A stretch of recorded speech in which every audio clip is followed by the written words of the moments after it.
In this video, we are going to talk about the examples of a parallelogram. So let's begin. So the example is find the value of x and y for the given parallelogram.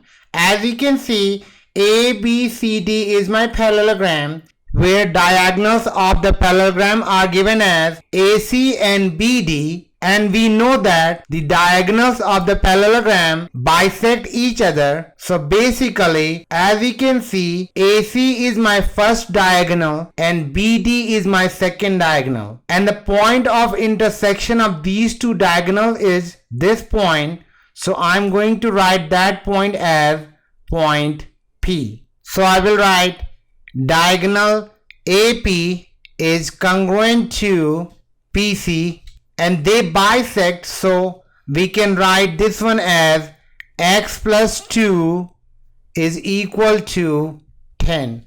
Now we need to find the value of x. So what I'm going to do, I'm going to take this 2 to the other side, and only way I can do if I subtract 2 from both sides. So I'm going to subtract 2 from both sides, and if I do that, this 2 will be cancelled out, and only thing left on the left hand side is x, that is equal to 10 minus 2, which is 8.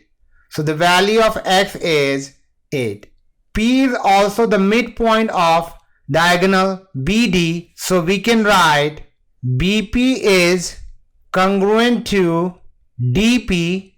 Now let's substitute the value. So my BP is y minus 4, so I will write y minus 4 is equal to 12, because this part is congruent to this part and this is congruent to this. So basically this is the midpoint of both the diagonals. Now let's simplify. So what I'm going to do, I want to find the value of y. So I need to move this 4 to the other side, and only way I can think if I add 4 on both sides. So let's add 4 on both sides, and if I do that, this 4 will be cancelled out, and I have y is on the left hand side. So I will write y is equal to 12 plus 4, and 12 plus 4 is 16.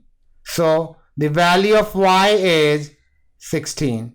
So my answer is basically value of x is equal to 8 and value of y is equal to 16. And this is how we'll find the value of x and y for the given parallelogram.